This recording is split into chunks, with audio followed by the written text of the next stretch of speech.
Estamos caminhando para o fim do tempo pascal, aqueles 50 dias de alegria que a igreja vivencia entre a ressurreição e Pentecostes. E se olharmos bem, a liturgia vai nos preparando para a grande solenidade da Ascensão e logo em seguida para Pentecostes. É um momento de transição. Interessante porque a própria liturgia vai nos convidando a entrar pouco a pouco no mistério da ausência física de Jesus e para descobrir uma presença ainda mais profunda, ainda mais íntima. Isso nos mostra que a nossa fé, minha gente, a nossa fé não é uma nostalgia, não é ficar olhando para o passado distante, para a Galileia de 2000 anos atrás, não. Na nossa fé, nós estamos sempre inseridos num contexto de uma novidade, de uma contínua espera, de uma contínua esperança. Pois bem, antes de entrar propriamente no evangelho de hoje, deixe eu contextualizar para vocês. Reparem bem, nós estamos aqui no cenáculo, na última ceia. Esse evangelho de hoje acontece no contexto do que os biblistas chamam de discurso de despedida. Jesus está na última ceia com os seus, poucas horas antes da paixão. Geograficamente, minha gente, e emocionalmente, é um ambiente denso. Lá fora é noite. Judas já saiu. A escuridão física de Jerusalém espelha a escuridão psicológica que começa a tomar conta dos discípulos. Imaginem, por favor, o medo do abandono, a angústia da separação iminente. E é exatamente nesse clima quase claustrofóbico que Jesus diz: se me amais, guardareis os meus mandamentos. Eu pedirei ao Pai, e ele vos dará outro Paráclito, para que permaneça convosco para sempre. Reparem que aqui o texto nos fala de uma promessa maravilhosa. Jesus percebe o terror de seus amigos, eles se sentem órfãos. É bonito porque Deus age exatamente no momento da nossa maior vulnerabilidade. Ele não ignora o nosso medo, ele o transforma. Jesus introduz aqui uma palavra grega fascinante, parácletos. Reparem nessa palavra grega, parácletos. Ela é densa e não tem uma tradução única que a esgote. Porque, vejam, literalmente ela significa aquele que é chamado ao lado, aquele que se coloca ao lado. No direito grego antigo, minha gente, o paráclito era literalmente o advogado de defesa.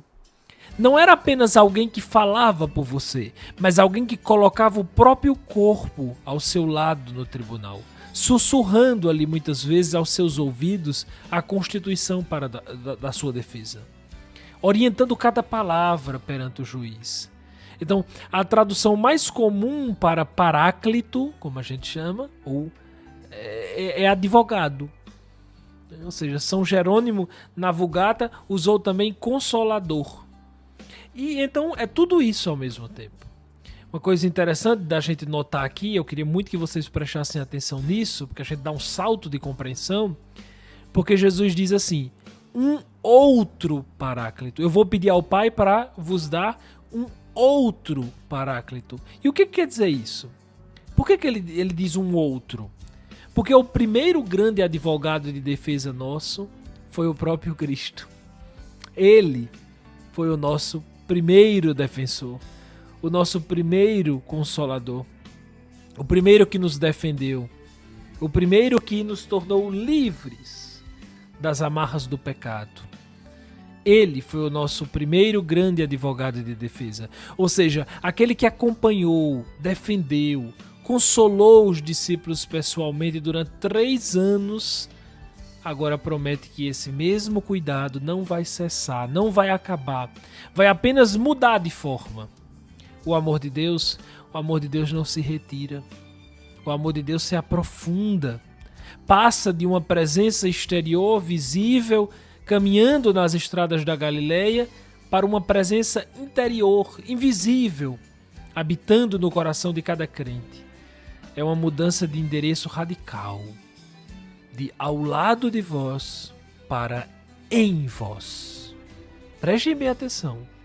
ao lado de vós e a partir de então em vós. Eu tive um professor de teologia que dizia que a teologia está nas preposições. Agora ele está em vós. E aqui vem uma das frases mais comoventes do Evangelho de João. Não vos deixarei órfãos. Não vos deixarei órfãos. Meus irmãos, a palavra órfão aqui, ela carrega um peso existencial enorme. Porque não é só a perda dos pais biológicos. A orfandade, em sentido profundo, é aquela sensação de abandono, de estar no mundo sem amparo, sem ninguém que nos conheça verdadeiramente e nos ame sem condições. É um dos medos mais primitivos da alma humana. Ficar sozinhos. E Jesus diz que conhece o coração dos seus, toca exatamente nesse ponto e diz: não tenhas medo de ficar só. Eu não vos deixarei órfãos. Eu não vos deixarei sozinhos. Quantas vezes na nossa vida também nos sentimos assim? Talvez você que me escuta, você já tenha vivido um momento de orfandade espiritual.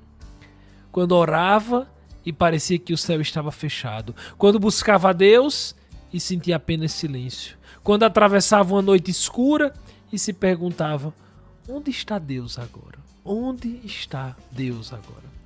Tem uma história que me toca muito, porque a tradição diz que São Francisco de Sales, bispo do século XVII, um dos maiores mestres da vida espiritual, ele costumava receber pessoas que chegavam até ele completamente desoladas.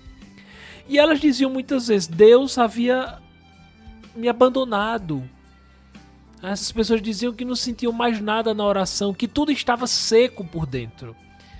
E Francisco de Sales respondia com uma gentileza desconcertante: e quem te diz que o que você sente é o que importa? A fé não é emoção, a fé é morada.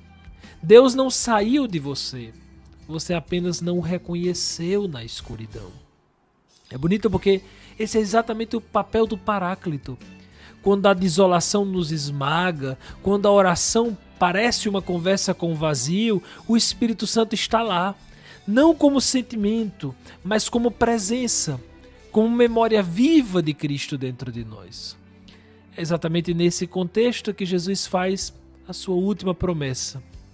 Ele diz: eu enviarei o Espírito da verdade. Essa é uma outra forma como Jesus chama o Paráclito. Espírito da verdade. Atenção, esse Espírito não é dado nas horas fáceis, em que tudo parece próspero e a fé é tranquila. Ele é dado precisamente para habitar na nossa fragilidade. O mundo não pode recebê-lo porque não o vê nem o conhece, diz Jesus. E por que não? Porque o mundo busca Deus nos lugares de poder, de evidência, de espetáculo. Mas o Espírito age no escondido, no interior, no silêncio do coração convertido. Pois bem, minha gente, aqui Jesus estabelece também uma conexão que é preciso não passar em brancas nuvens. Se me amardes, guardareis os meus mandamentos. Reparem que não é: se guardares os meus mandamentos, então me amareis. Alguns pregadores, algumas pessoas querem instituir isso. Se guardares os meus mandamentos, então me amareis. Não, a ordem é inversa. A ordem do Evangelho é inversa. O amor vem primeiro. Os mandamentos são a sua consequência natural, a sua expressão concreta de adesão a Jesus Cristo e ao seu Evangelho. Isso é importante porque desfaz uma leitura moralizante da fé, como se a relação com Deus fosse uma questão de cumprir regras para merecer o amor, como se eu pudesse ganhar, como se eu pudesse comprar Deus. Não. O amor de Deus, minha gente, por favor, o amor de Deus nos precede, o amor de Deus nos envolve, nos convoca. E quando somos tocados por esse amor, a vida começa a se reorganizar ao redor dele, quase naturalmente. Mas sim, a nossa vida começa a demonstrar essa adesão, a evidenciar essa adesão a Jesus Cristo. Então, meus irmãos, nesta semana, façamos este exercício de prestar atenção à presença interior Não precisa ser nada grandioso, mas que a gente crie o hábito. Uma pequena oração que diga apenas: vem, Espírito Santo. Fica comigo, me conduz. Vem, Espírito Santo. Vem, Paráclito. Vem, Consolador. Vem, Advogado. Vem, Espírito Santo. Ao final deste tempo pascal que culminará em Pentecostes, daqui a 2 domingos, a igreja nos convida a redescobrir que não estamos sozinhos. O Paráclito já foi dado. Ele já habita em nós pelo batismo, pela crisma, pela Eucaristia. Ele está em nós. Que a Virgem Maria, que acolheu o Espírito Santo de forma tão plena, que ele se fez carne nela, interceda por nós e nos ensine essa mesma disponibilidade interior. Que ela nos cubra com seu manto, que nos leve pela mão até o Pentecostes, para que possamos receber com novo ardor aquele que Jesus prometeu, a promessa principal de Jesus, o Espírito da verdade, o Consolador, o Paráclito, nosso companheiro de caminhada para sempre. Assim seja. Amém. Meus caros amigos, continuo pedindo a vocês oração, sacrifício pela aquisição da nossa casa do Projeto Madre Teresa. Rezemos para que o Senhor, com a sua divina providência, volva o seu olhar para nós e para as nossas necessidades. A todos vocês, uma ótima semana. Compartilhe o nosso podcast, envie esta palavra para aqueles que precisam ouvir. Um grande abraço e até o próximo domingo, se Deus quiser.